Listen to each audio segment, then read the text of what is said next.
Umthandazo weSabatha. Imini yeSabatha mayibe yinhle kwabangcwele. Makwandiswe kumphathi wenkonzo. Amen. Isandulelo sesihlabelelo somthandazo weSabatha. Isihlabelelo senkumbuzo yezizukulwane senkumbuzo yokuzila inkumbuzo kaNkulunkulu. 1. Mbongeni uJehova amaNazaretha nezizukulwana zenu, ngokuba umusa wakhe uhlezi phakade. 2. Ufanele ukubongwa ngamaNazaretha nezizukulwane zawo, ngokuba umusa wakhe uhlezi phakade. 3. Wasibusisa phezu kwemizi yezitha zethu, ngokuba umusa wakhe uhlezi phakade. 4. Wabachitha ngengalo enamandla onke, ngokuba umusa wakhe uhlezi phakade. 5.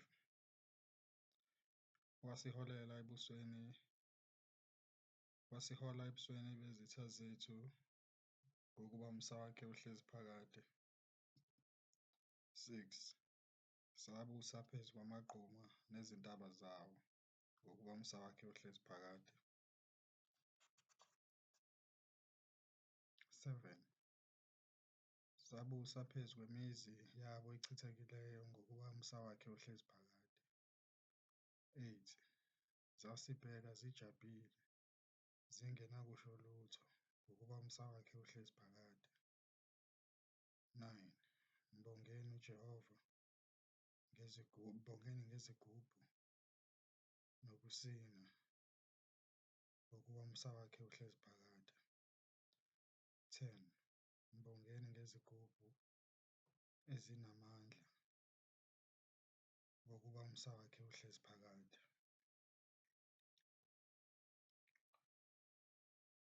Isiqalo somthandazo weSabatha. Bandla elikhulu likamenzi wezulu nomhlaba, sesingene ekuhlonipheni imini enkulu eyahlonishwa ubaba wethu umenzi wezulu nomhlaba. Ekuqedeni kwakhe ukwenza izulu nomhlaba nezinto zonke, mdumiseni odumisekayo. Makube njalo, makube ludumo emhlabeni nakweliphezulu. Dumisani uJehova. Amen. 3. Mesabeni uJehova, zizukulwane ngezizukulwane, nigcine imithetho yakhe anilobele yona uJehova ngenceku yakhe uMoses, ukuze ukudumisa kwenu kwamukeleke kuThixo Womkhosi. Malaki 4, verse 4. Ngokuba uma ningamdumisi ngemithetho yakhe, akawuyamukela imithandazo yenu, akasoze anehlisele izibusiso uma ningayilaleli imithetho yakhe niyigcine. Ngiyanincenga zizukulwane ngegama likaJehova, gcinani imithetho kaJehova. UJehova umalusi wami, angiyokweswela mina senziwa sakhe. Uyangelusa ebusuku nasemini, uyavumela izindebe zami ukuphatha igama lakhe. Uyabuyisa umphefumulo wami ekulahlekeni kwawo, angiholele endleleni zokulunga ngenxa yomusa wakhe. Noma ngihamba esigodini sethunzi lokufa, angiyukwesaba ukubi, ngokuba isihlangu sikaJehova siyakungivikela ngenxa yomusa wakhe. Uyena owendlala isithebe somusa wakhe ebusweni bami, wangijabulisa phambi kwezitha zami, wagcoba ikhanda lami ngamafutha, indebe yami yachichima. 10. Impela ubuhle nomusa kuyakungilandela imihla yonke yokuphila kwami. Ngiyohlala endlini yakho, Nkosi Jehova, kuze kube sekupheleni kwezinsuku zami. 11. Khumbula-ke ukuthi namhla wenza isivumelwano noJehova uNkulunkulu wakho sokuthi uyohlala endlini kaJehova kuze kube sekupheleni kwezinsuku zakho.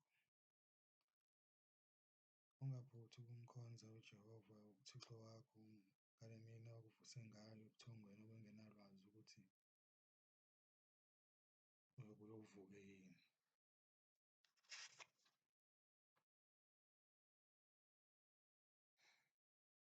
Umkhonze ngayo yonke inhliziyo yakho nangawo wonke umphefumulo wakho ngokaJehova. Deuteronomy 30, 34. Umkhonze ngokumthanda, noma uhamba endleleni mkhonze ngokuba ekuhambeni kwakho uludondolo ukuhamba kwakho, noma uhlezi endlini yakho emini mkhonze. 15. Bandla elithobekileyo nelihloniphekayo likaMenzi wezulu nomhlaba, uMenzi makavuma ukuzisa ukuguqa kwethu nokuzithoba kwethu. Amen. 16. Ekuthawukeleni kukaJehova, ekwedukeni kwethu emthethweni wakhe, wasibuyisela kuye ukuba sibuyele sibe ngabantwana bakhe, njengokuba singabantwana bakhe kakade. Akekho omunye ubaba owasidalayo, akekho nomama osincelisayo nguJehova kuphela. Wasibuyisela kuye ekwedukeni kwethu emthethweni wakhe ngalawa mazwi eSabatha. ISabatha namhla bantu nonke nina emesabayo uJehova, nina nabantwana benu gcinani imithetho yeSabatha ngokuba kuyintokozo enkulu ukugcina iSabatha. Mina ngiyanincenga amaNazaretha ngegama leNkosi uJehova, ningazenzi lukhuni inhliziyo zenu bantwana bakaSenza ngakhona.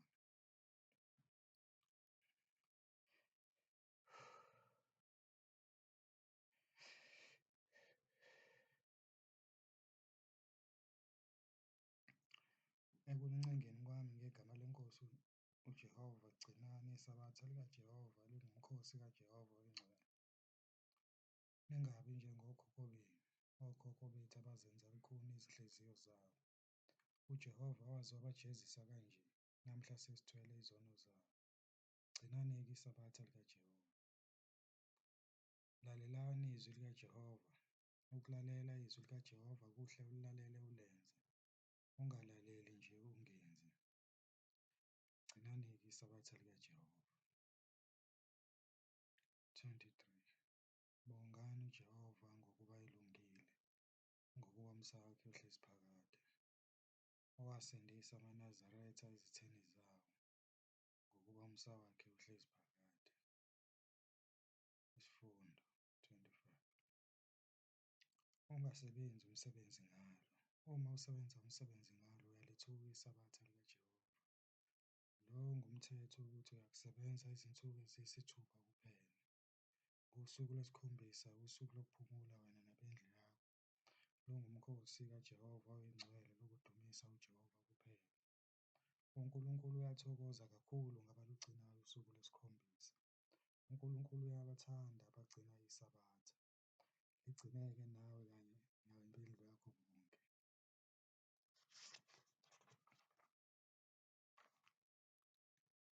Lapho bekuthene khona begcina iSabatha, akababheki ngamehlo wakhe, ubabheka njengomakoti ehlonipha umyeni wakhe. Kodwa abeke indlebe yakhe ukwamukela intokozo yokuhlabelela kwabamesabayo, abagcina iSabatha ngokufaneleyo, abahlosisayo ukuthi iluphi na usuku olwamiswa uNkulunkulu ngeqiniso lweSabatha. 30. Udumo nokubonga kungokwakhe, ngokuba umsa wakhe uhlezi phakade. Wabavikela ngamakhosi anamandla, ngokuba umsa wakhe uhlezi phakade. Wasekhulula ngokusithanda kwakhe, ngokuba umsa wakhe uhlezi phakade. Masizazi izindlela zomkhululi wethu, ngokuba umusa wakhe uhlezi phakade. 34. Isifundo.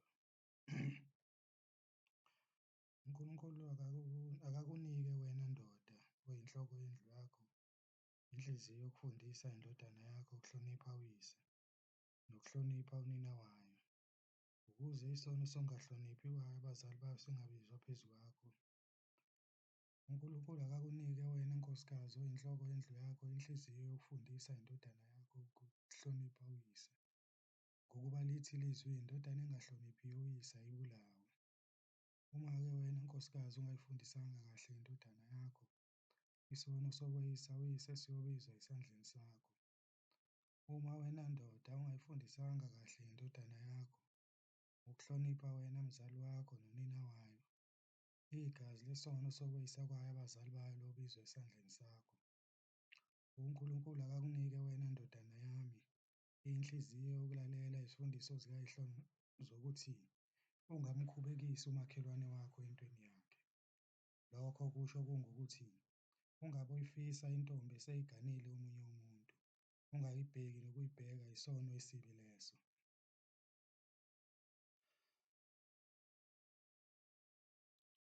Lalela kahle ndodana yami, ukuhlonipha uyihlo nonyoko kwandisa izinsuku zokuphila kwakho emhlabeni.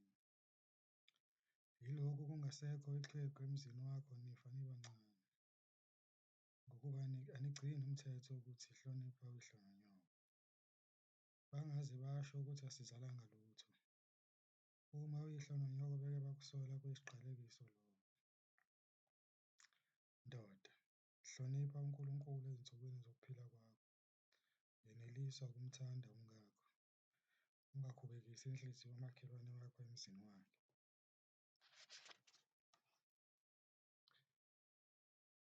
Ungamfiseli okubi umakhelwane wakho emzini wakhe. Ungakucabangi ukukhipha umphefumulo womunye umuntu. Kuyisono kona lokho ukuphatha umuthi ngesandla sakho yikhona. Uyawufa nokufa. Fundisa indodakazi yakho ingazoni. Wena-ke ndodakazi, lalela izifundiso zikayihlo nonyoko zokuthi hlonipha uyihlo nonyoko.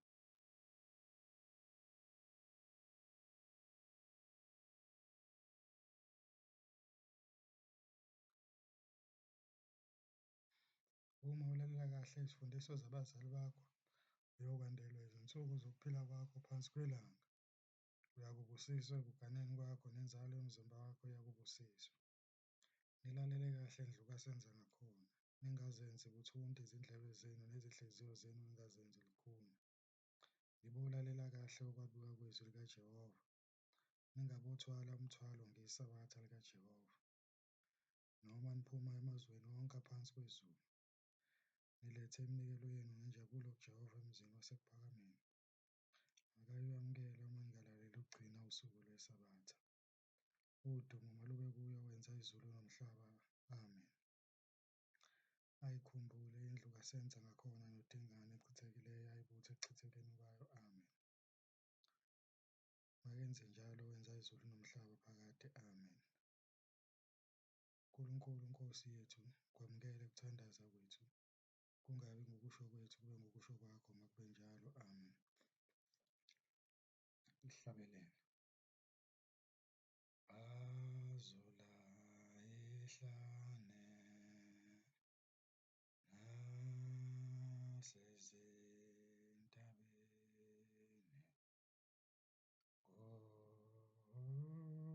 ngokuba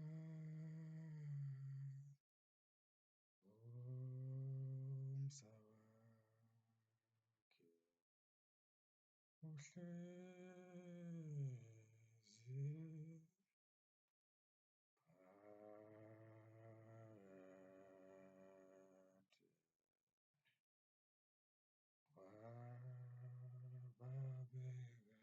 entendeni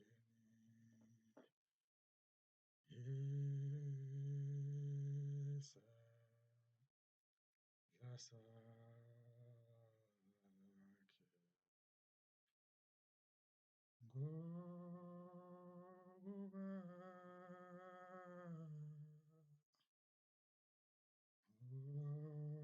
umsa wakhe uhlezi phakathi wabakhokhela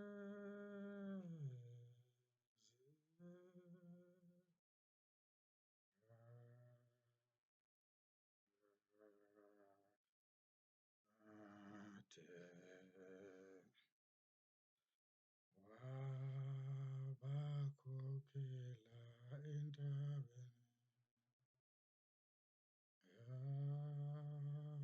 yasenhlangakazi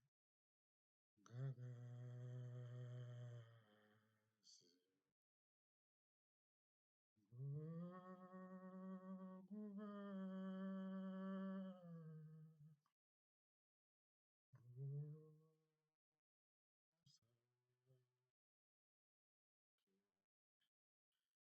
umsa uhlezi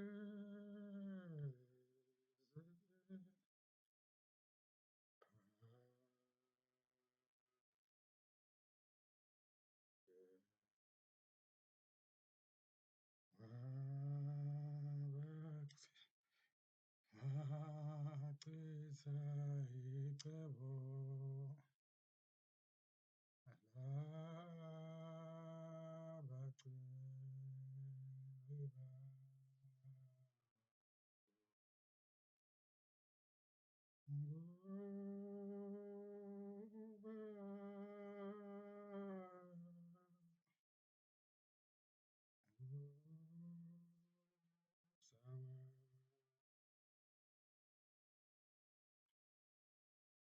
uhleze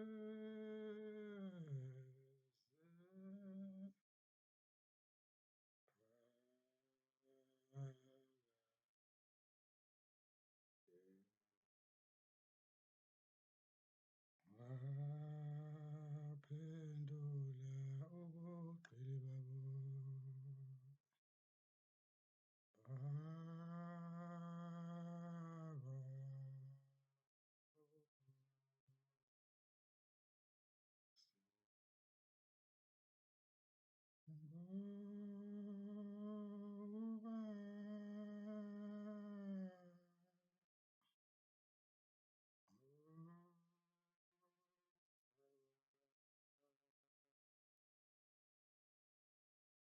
uhleze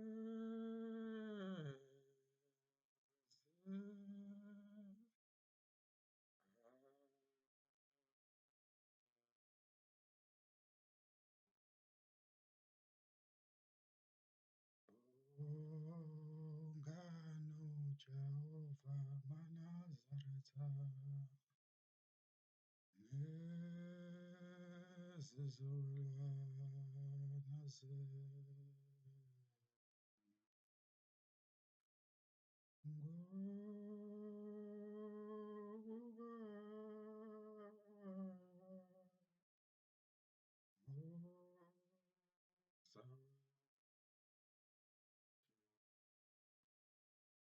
uhleze